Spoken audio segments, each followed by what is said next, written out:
This was later on because we were in the camp, 15,000 children.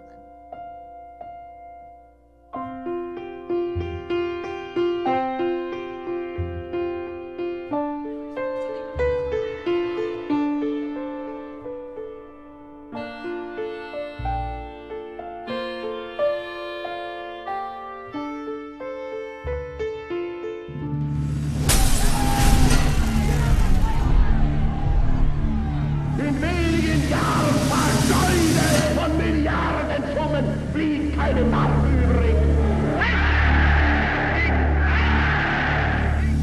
Hitler wanted to kill all the Jews in Europe. Not many people believed he would really do this, so no one stopped him. He rounded them all up and loaded them onto trains and locked them in horrible places called concentration camps.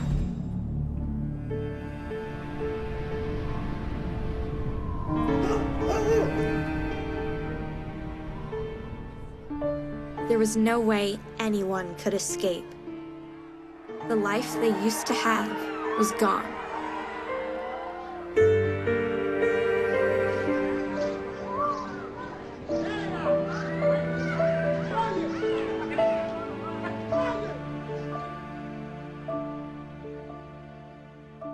I was brought up Orthodox. I always had my parents and my grandparents always had a very strong belief. We lived in Germany, and they were very open. Not that they would keep me from other religions. They taught me, they respect me, and I respect them. So that was my background, and all through the time when I was in the camps, even when I was hungry, but I always believed there was a God above me who would guide me. And I still have that even stronger today than I did when I was a child. I feel I have a guardian angel above me and who is guarding me and guiding me. I was born in Germany in 1928, and as you know, in 1933 Hitler came to power, and as soon as he had the power to change anything in the country, the first ones were the Jews. He gave orders that they could not go to the lawyers or doctors. The Gentile people could not be going to these doctors, and then a lot of city people who were a mayor or anything else, they had positions on the city boards, they were all fired right away, and these mostly went to Israel. These people took, they had the money and they went to Israel. So a lot of them, not all of them, but a lot of them. And it was very hard to get into other countries also. And we had it pretty bad as a child, you know, and I was 5 years old at the time, and the children, after a couple of years, they were taught in school that they could not play, should not play with us, and when we went to schools, we could not, which there was no Jewish school in my hometown, so we attended regular school, and in the afternoon we had Hebrew school, and so I was under Christians all the time, and when they had sports, we could not attend to sports. They went swimming, we could not do anything on the order. And between 8 and 9, they used to have religious lessons, the Jewish kids went at 9 o'clock. And we were quite a few. We had about 100 children in our town. So, but still no Jewish school. Yeah, but we were 4 times a week for 3 hours in the afternoon religious. I only was very young, and I read a perfect Hebrew from way back, nothing that I learned it here now. So, but that's how I was brought up. And a lot of them were Orthodox. They always say the German Jews were not, but there were quite a few Orthodox Jews. But first Crystal Night was really the start of the go-ahead for Germany and Hitler to go ahead and do to the Jews whatever they could. They burned all the synagogues or destroyed them with the ones they could not burn because homes were close by from the Germans. So the Jews had to go and tear them down. I don't think people knew that. The synagogue. The bricks, they made them do, and then they had to pay taxes on that. And at night, on the 9th of November, at night, the synagogues, which could not be burned, they went and took all the benches and the prayer books, like the prayer books and the talisim. My parents left it my brothers left it in the synagogue. They took them out and burned them all on the street. I remember that. And then the next morning, my mother sent me to school. And when I got to school, my teacher called me up to the front, and she said, "Hanna, I got bad." And she was friendly, Jewish friendly. And she said, "I'm sorry, but you cannot stay in school anymore." And she said, "I'm afraid that you get hurt." So she called the police for me to be escorted so I wouldn't get hurt. And my brother, when I came home, they were beaten up on the streets. And the stores, all the stores, all the glass was broken, and all the materials, if there was anything what they could steal at night on the November 9th, they took all the stuff out. Even grocery stores were plundered there.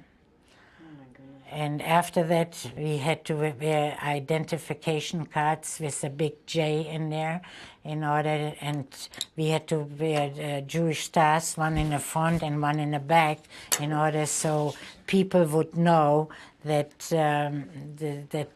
we were Jewish and they should not talk to us. I was invited back from my hometown, and I'm the only survivor from the whole city. I have a picture from the Jewish school.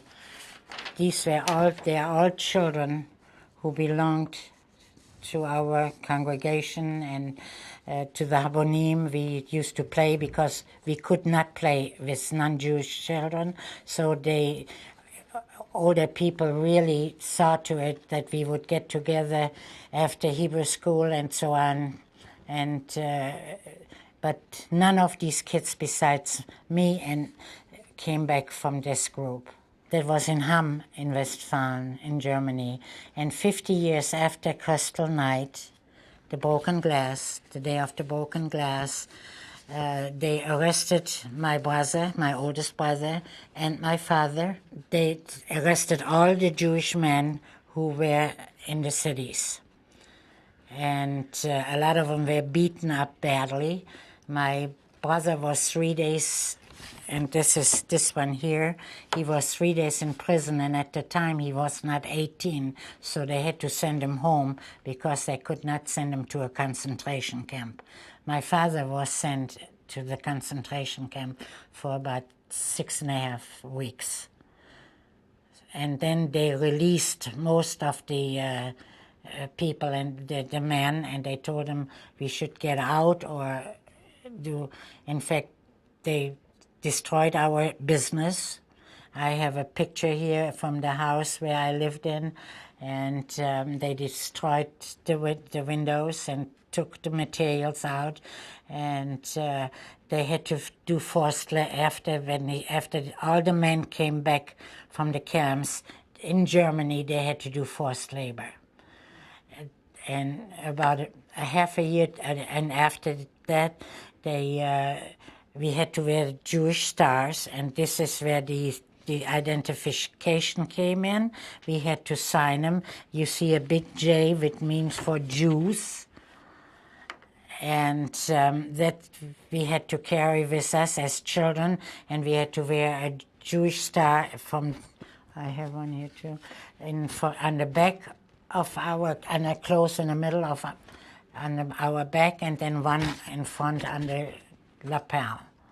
And if we were caught not doing this, like some of the younger and older kids who went away from home and went to different schools because they could not go, like my brother, he was in a lyceum already, the older one, and they threw him out on the 9th of November, and then they went to my parents sent him to bigger cities, and he learned fine mechanic. They tried to teach them trades rather than and do study besides that. Right. And the younger one learned how to a cabinet maker. So that's what, and I stayed home, I was too small. So, and this happened until in 1941.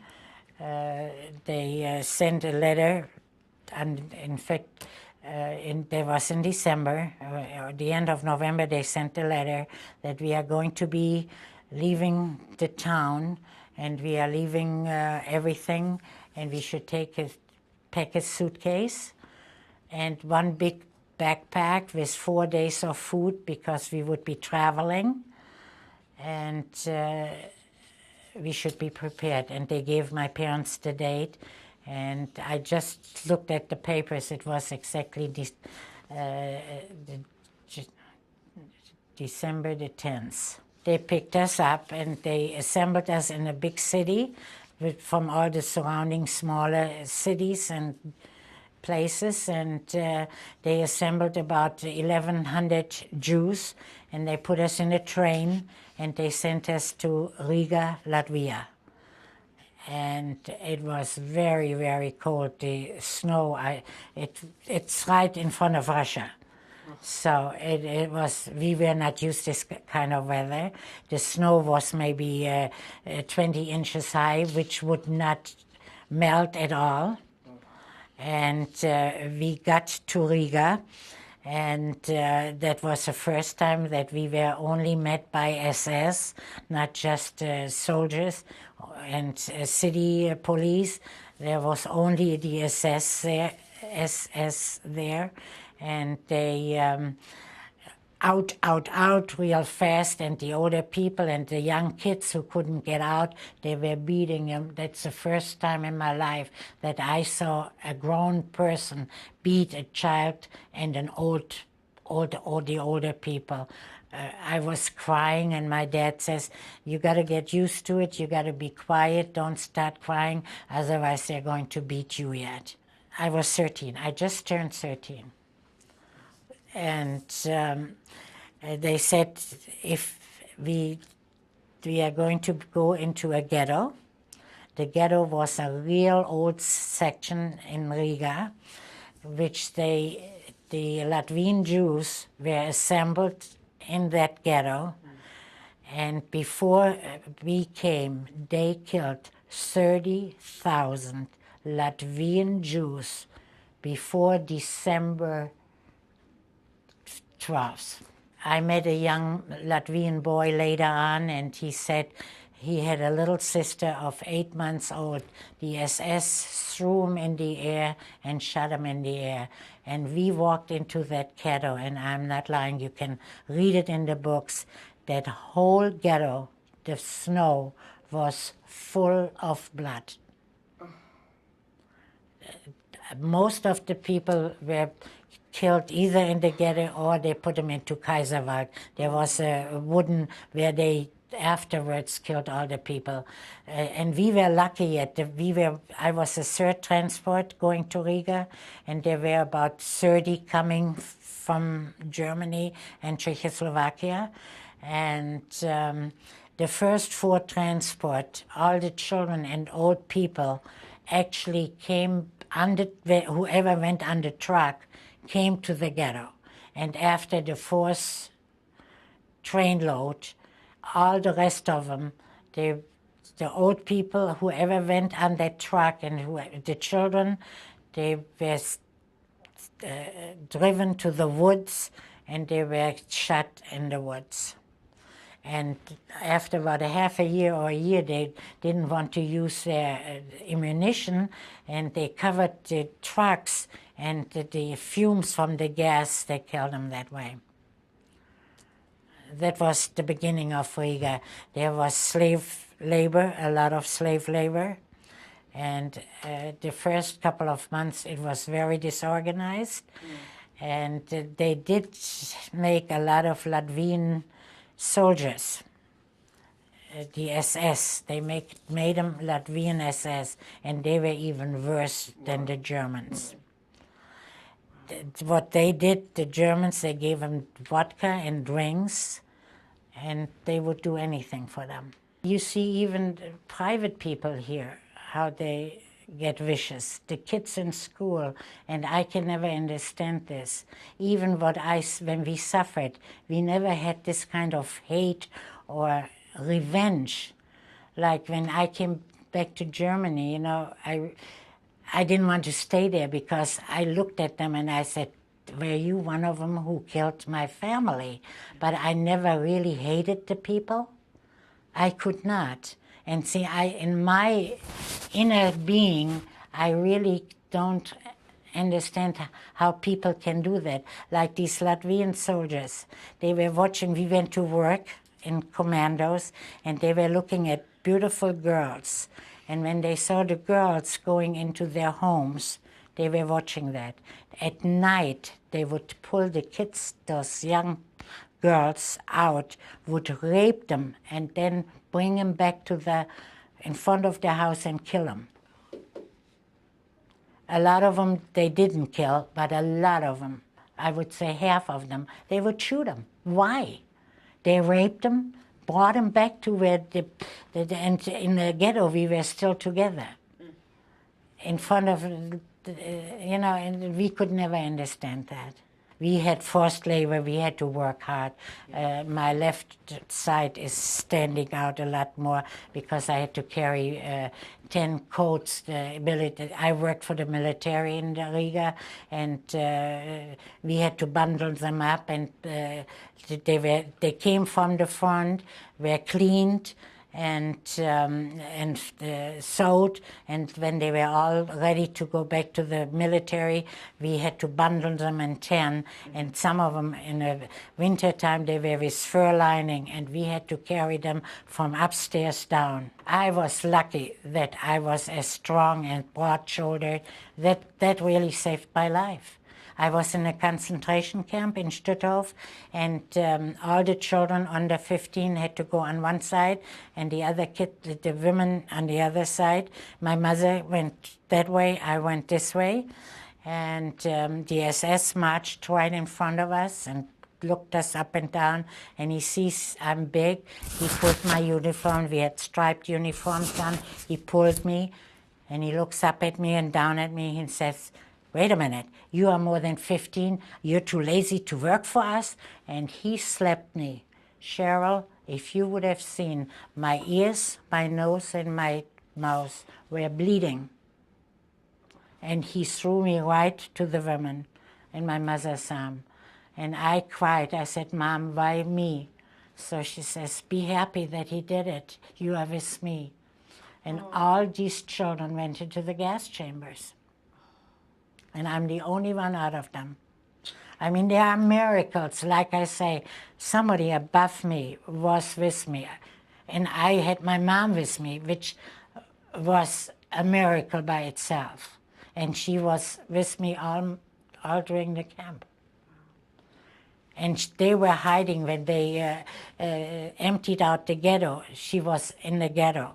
And they hid, my dad and my mom hid, and they are the only two who were hidden and they lived, and the people, she went to my commando where I was working the next day because they disintegrated the ghetto. And those are all miracles what I look back on, and there was somebody above me who wanted me alive, and I never was vicious, or I never felt bad about it, and even, you know, some people felt guilty, and I never felt guilty that I was alive. I always said God gave me life in order to pursue something. I have 5 children, and they're well educated, and I think they're an asset to our Jewish community and to America. I have 8 grandchildren, and they're all educated in colleges. One is graduating Purdue, and one is in Cornell, and one is in Berkeley, so I'm really proud. And all my children went to good colleges. I had a wonderful 53-year-old marriage. My husband was a survivor, and he worked for Eichmannsdorf, and he was very lucky that all his family was saved because Eichmann gave them the promise they would stay in Theresienstadt until the workers would come back. And my father-in-law and mother-in-law, they were were in a place where they took all them to Auschwitz. And my father-in-law went to the Lagerleiter, and he said, my son is in Eichmannsdorf, that they are not supposed to be shipped away, and they took him out. And that's a miracle by itself, too. So when I heard this, when he first told me that, and he was just a friend at the time, I didn't even believe him, because whatever DSS told us, they would never keep it. But he was, in fact, it is known now in the schools, when he gave a promise, Eichmann, he would always keep it, if it was bad or if it was good, but he would keep that. My daughter when she graduated Berkeley, she dedicated 1 year to Israel. She quit her job. She was working for the IRS. That was Judy, my oldest daughter. She quit her job, went to Israel, and worked for 1 year in Yad Vashem. And she did the archive there, the first archive what they made. Wow. She's going to be 55. That's about 42 years ago. She was there, and she supported herself. She had saved enough money from the IRS, and the Jewish Community Center said, don't go. Take the money and send the money. They need the money more because they have enough help there. And Judy said she wants to make up for what she had lost in all her family. I'm so amazed. But I told you, this is going to go over. When I met you and when you said the purpose of it and the butterflies, I mean, it's nothing that kids would look at that they get sad. And this, to me, was my excitement because, you know, if they show pictures, sad pictures, kids run away from it. But this is, they are flying with them. And I think that was the greatest idea you guys had. From who made the gas for Auschwitz, and they are out of business. And they dedicated their building and the whole site, they made a college out of it. And Walter Nauheim, they have a big building with Holocaust survivors giving their stories in that building as a memorial building on campus. And we were invited when they dedicated because Gerhard was working for that company.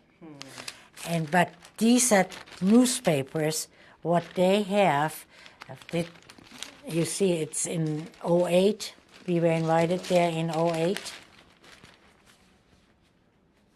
I had 2 of them. This is the Riga ghetto where they shipped us from Germany into the Riga ghetto.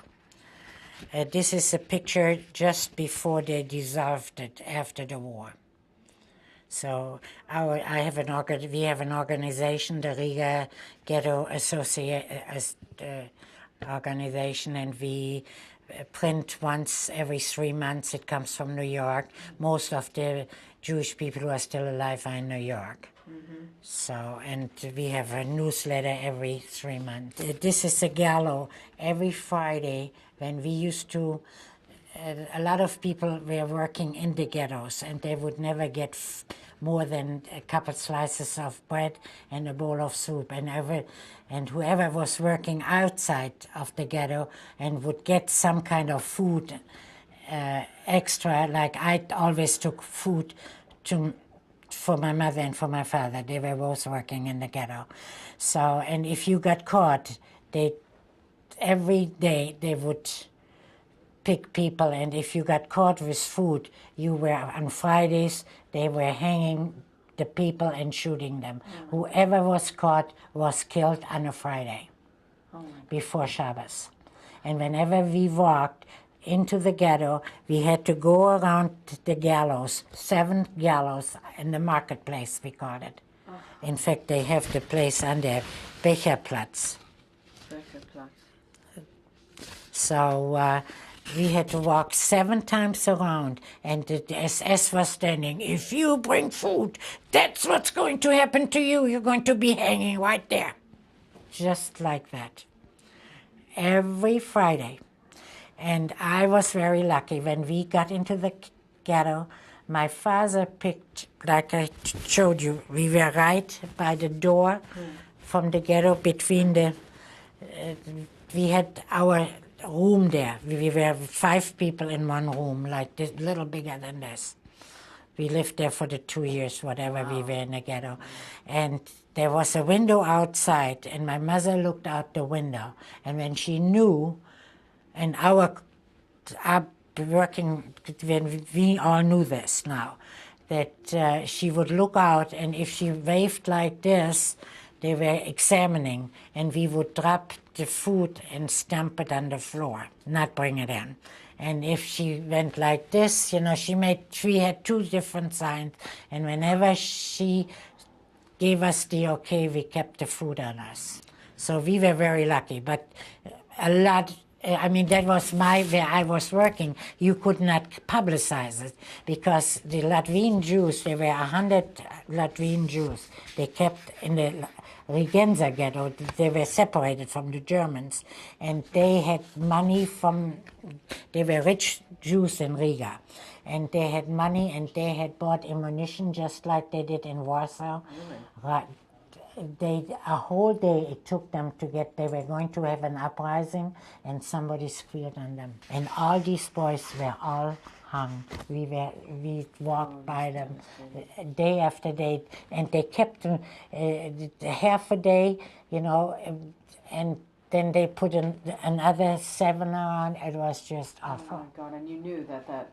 Oh, they advertised it. If you ever think of fighting us, this is what's going to happen to you. This is my home where I was born.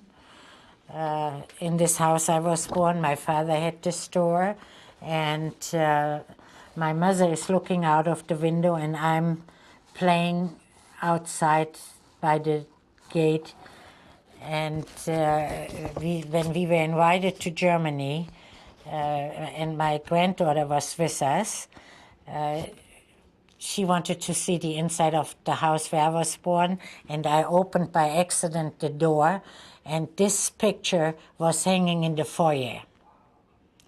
And my daughter went into the foyer, took the picture off the wall, and took it.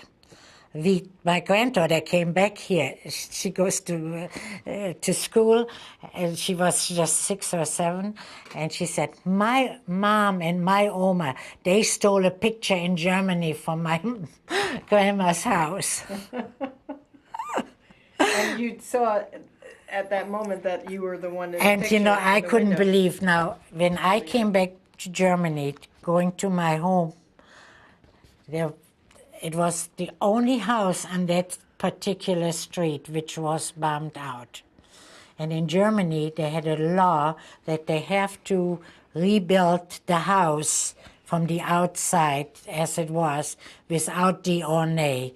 And this is the house, when my husband and I visited it, there was the 9th of November when they invited me, and it was already fall with the leaves outside, and this is the house now. They did not, expensive ornate and all that stuff, they did not put back on. When I was invited there, I saw these cards, and they could not give me the identification cards because at the time it belonged, no, these here, they belonged to the Düsseldorf Jewish organization, and I begged them, since I didn't have any kind of a picture, that they would please, when they take them out of the glass cake, make some, just from the boys, the pictures, and send it to me. And this came in the mail, and I was pretty upset because they kept the swastika and the stamp, and it would have been very easy to take them without these things. And I wrote them and I sent them, and then they did send me another copy without the swastikas.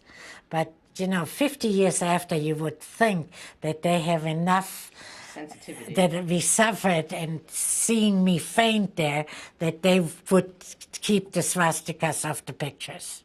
This is me, but this is after the war. This is me before the 9th of November. Those were the first cards what we had to carry. I don't have one for my older brother on that.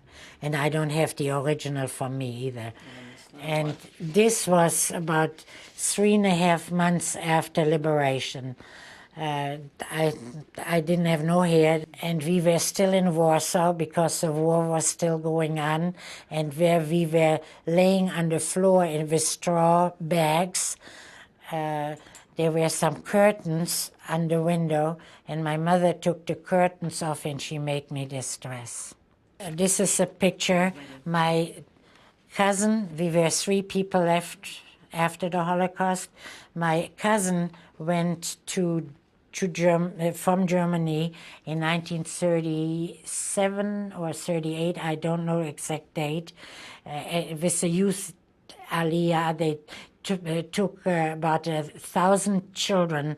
They were either sent to England or to Israel, and he was sent to Israel into a kibbutz, and my aunt, which was my mother's sister, gave him these pictures going to Israel. I didn't have any, and we didn't know way later that he was alive. Okay, and he gave me these pictures because that's my grandparents' silver anniversary. And this is my parents' wedding anniversary. And my parents' wedding. And my father was born in 1899, and he was in the First World War, 1418, and that's the picture. He was a young kid yet. And this, I met my husband after the war in Germany, and he went to Connecticut, and I went to Chicago, and we rode each other, and I got married in Chicago in 1950, and he was working as a baker in the Bismarck Hotel, and the wedding cake, we got married in the apartment where we lived in, and the bakers made this cake, which is the Chodesh, actually, with the Jewish star and the 10 Commandments, and they made that was our wedding present. And then we only had cookies. My husband baked the cookies.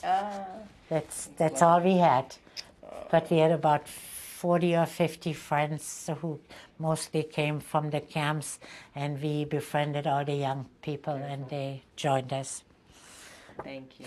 And this is a picture I went on with, and this is what, after my husband left, passed away, I was very upset, and I really wanted to kill myself also. And I was asked to go to the March of the Living, and that gave me my life back, and I knew I had another purpose, and that's why I speak all the time and go speaking. That gave me a purpose that I'm still alive. we're very lucky to have you. Right. No question. And I memorized him at the museum This in is Washington. at the U.S. Holocaust Memorial Museum. This is a line that says, read his name for me. And I see Hanna Marx. Helmut Marx, Helmut and Hanna, Hanna Marx, in memory of him. It's beautiful. Well, we were passing by, and you asked if you would be interested to paint butterflies. And I looked at you because why butterflies? And you said, well, the Jewish Academy is going to have a project and that you like to paint the butterflies and hang them on the walls at the Academy. So I said, and in memory of the 1,000,005 children. And since in Theresienstadt a little girl wrote about the butterflies, I thought this was your best idea we ever had. So I said, oh, I'm very flattered. I said, I'm a survivor, and this is a great thing for you to do. I said, you know, if you need to paint more butterflies, why don't you come and join our club on a Sunday when we have our luncheon? We invite you, and then our people can paint butterflies for you. And my friend sat down and painted a butterfly, and he had an Auschwitz number, and he put his number on his butterfly. So that was the first time that I met and heard about you, and it was great meeting you, and you thought it was a wonderful idea to do that, which you did, and you came to our club, and everybody was very pleased. You spoke a few words and explained to them everything, and it was just great. They all appreciated you doing this, and especially for the young kids to see that the butterflies are alive. Yeah. Like that little girl, she said, we never saw another butterfly. When somebody does something for the Holocaust in a good way, we are always very enthused about it. Otherwise, we would have not invited you to come. Right. So maybe our first thought was not the right thought. Yes. I was the president of the New Life Club, which I am today again.